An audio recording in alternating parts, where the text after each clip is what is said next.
Spontaneous speaking video number 6. What's up, everybody?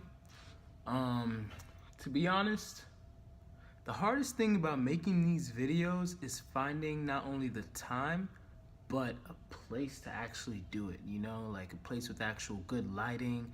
And I work here at the library, and it's still hard to always reserve these rooms, so I only have it from up till 5:30. Right now it's 4:45, but it doesn't matter. This shouldn't take that long.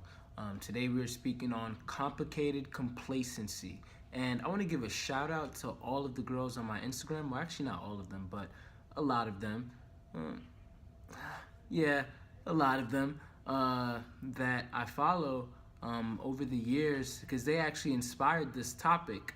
I remember maybe a year or two ago, I would see constant posts of memes that girls were posting, saying things that were somewhere along the lines of, "Oh, I'm crazy and everything, but you should take me as I am," or something like that, or basically indicating that a woman could act like a zoo animal, but a man should still respect her and appreciate her.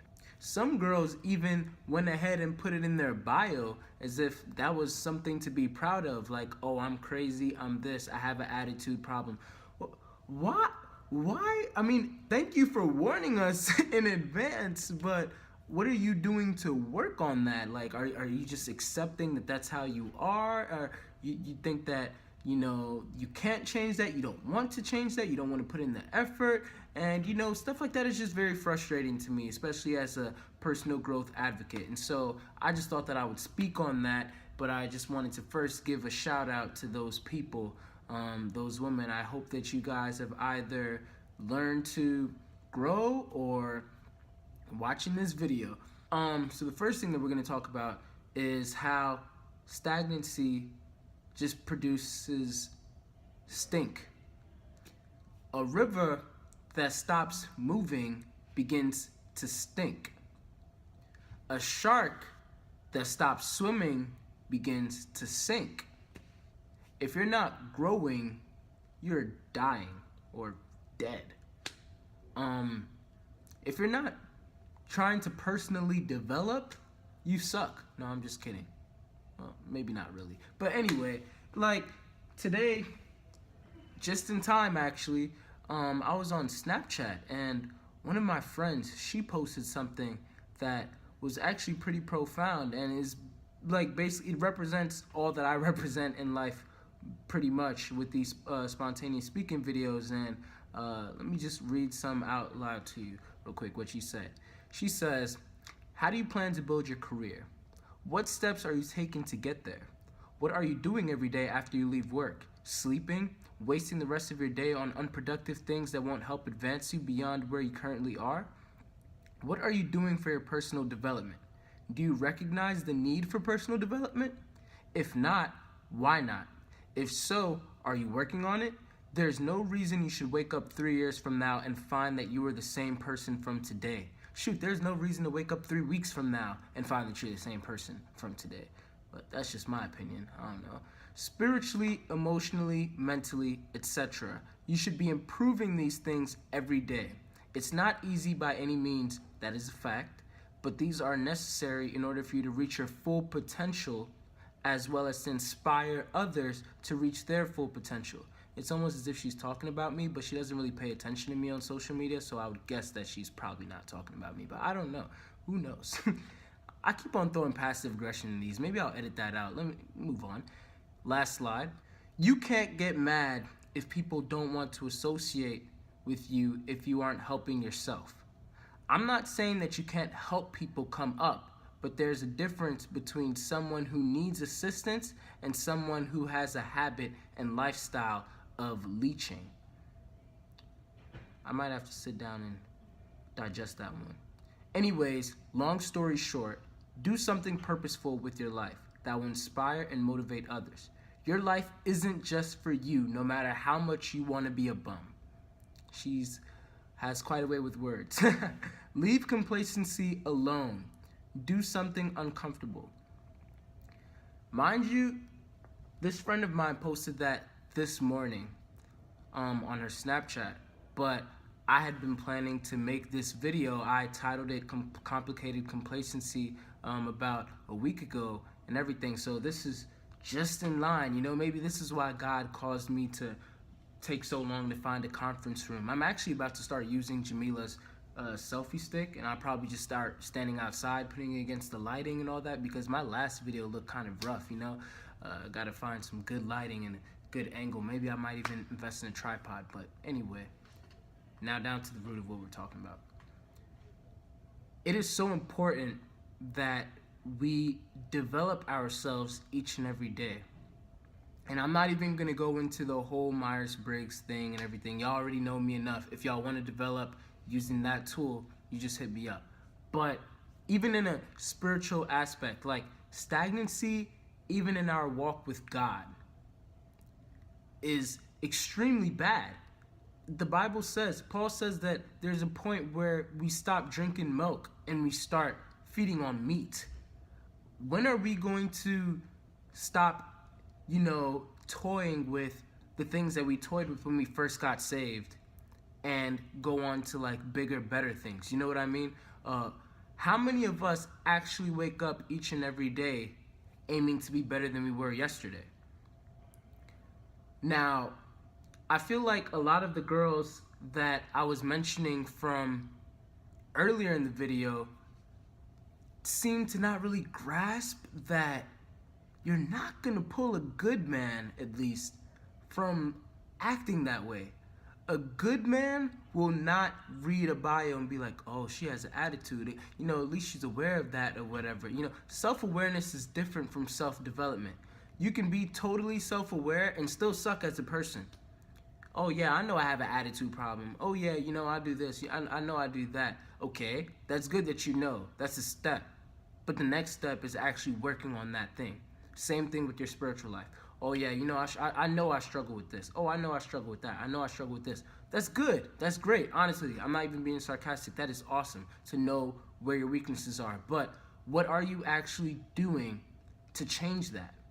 And this kind of ties into my last spontaneous speaking video about eating elephants and applying ointment to your thorns. Like, what are you doing to heal that thorn? What are you doing each day? Are you eating that elephant each and every day? What are you doing to improve yourself? A lot of women complain about how they do not get good men, and or they can't find any, or nobody's choosing them and all of that. But how often are you ameliorating? Are you working on yourself to the point where it'll be impossible for a good man to actually look at you? I feel like, honestly speaking, if you have worked on yourself well enough, if you have worked on yourself hard enough, then a good man will spot you right away. I just think that's the case, because it's so rare. It's unfortunate, but it's rare to find women who have actually worked on themselves, like who have actually gone a step above self-awareness and actually worked on changing this. Yeah, I know I have an attitude problem. Yeah, I know that I'm impatient. Yeah, I know I'm this. I know I'm that. And not even coming down on just the women, but men too. Yo, a lot of us guys suck. I'm not even playing. Like, I have friends, I have acquaintances, I have buddies, I observe people, I see people on social media, and it's like, wow, you know, as male population, we kind of suck, like in a general sense. A lot of us guys don't even see the things that we do as problems. That's bad. You know, it's bad enough that people are self-aware and then they don't try to change that. They don't try to work on it. But it's even worse when you're not self-aware, or when you are self-aware but you don't even see it as a problem. That's very bad. So my advice to everybody in a simple state is simply to grasp what you're not good at. Grasp your problems. Ask people. Take ego blows. That's something that I had to really come to terms with. A lot of conversations have led me to become the person that I am today. I've had to talk to people who I'm close with. I've had to fall out with certain people. I've had to, I've had to see myself in other people's eyes and notice the negative things about me, the dirty things about me. I had to spend a lot of time with God and see, wow, this is not good. I had to become self-aware about those things. How many of you guys are actually working on doing that? Like, it hurts. It does hurt, because change is a hurtful process. And when you're developing to get better, when you're growing, that is a hurtful process. You have to take a lot of ego blows, but that's what's going to hurt you. I mean, that's what's going to help you. Both. It's going to hurt and it's going to help you. The way I see it is like God is our personal trainer, and he knows exactly how much you're able to lift. We don't always know how much exactly we're able to lift. So as he sets us down and spots us, he's always spotting you. You may not think that he is, but he's spotting you. And he'll tell you which weights to lift, to let down, lift and let down. Sometimes he's going to give us weights that we're not even comfortable with. Sometimes he's going to give us weights that we're going to be like, dang, God, I can't handle that. I can't do this. I can't do that. But we have to remember that he's God. He not only knows what's best for us, but he wants what's best for us. He loves us so much. He knows our potential more than anybody else on this planet. The people who even came up with MBTI, Carl Jungian, Myers-Briggs themselves, no. They don't know as much as psychology as they know, as much psychology as I know on that. Nobody knows your full potential like God does. And so it's only best to spend as much time as you can with God, the creator, to help you to reach that potential. But how many people are actually driving to reach that potential? Complacency is not good. It's not. It's actually terrible. It's terrible. I feel like we live in such a lazy generation now where there's just, like I said earlier, there's so few people. I'm not even attacking the girls anymore. I'm attacking all of us as a whole. There's so few people who are genuinely waking up every day being like, I want to work harder at doing this. And like I said, it's going to be hard. Shoot, I just had a whole 17-minute video on the last spontaneous speaking video about eating elephants. That's not going to happen in just a few days. You have to take your time with that every day. Applying that ointment is long term. We're talking long term stuff. But it's all worth it. Because especially for those of you who are actually watching, especially for our generation right now, imagine how ahead you'll be if you are one of the few people who's actually working on yourself. Imagine now when you're trying to compete to get a job with somebody else or a whole bunch of other people, and you're the only one who's not only self-aware, but you're self-developed. So even people who have the same personality type as you do, they haven't truly grasped their potential. They haven't truly grasped the limit of their power. But you have. And the employer will see that. If you guys work on self-development, it'll change so many things in your life. Your confidence will go up. Your potential to meet a mate will go up. Your integrity will go up. Your character will go up. Your motivation will go up. Your chances of getting employed will go up.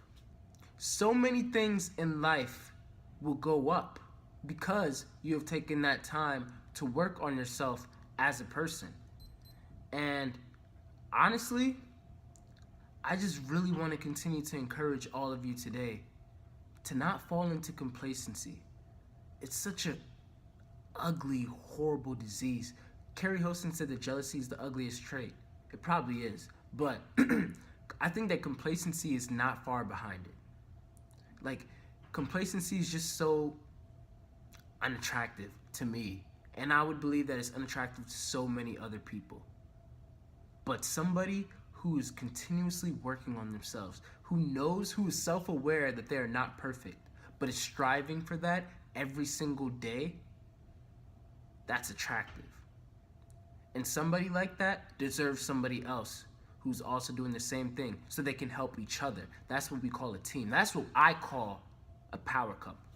There's so many people on Instagram, Twitter, all of that, calling people power couples and everything. My definition of a power couple is a couple who who are both individuals. They're not just together, but they are known as individuals as well, and they're working on themselves, but they're also helping each other work on each other. That's a power couple, because that type of couple has influence in the world. And you have to start by having influence on yourself. So that's it for today. I hope that this has motivated you to get out and do something. I hope that this has motivated you to stop being complacent. I hope that this has motivated you to go change your Instagram bio. I hope this has motivated you to not share absurd memes talking about, oh, I'm a zoo animal, but take me as I am, or something like that. What? Stop that. Done.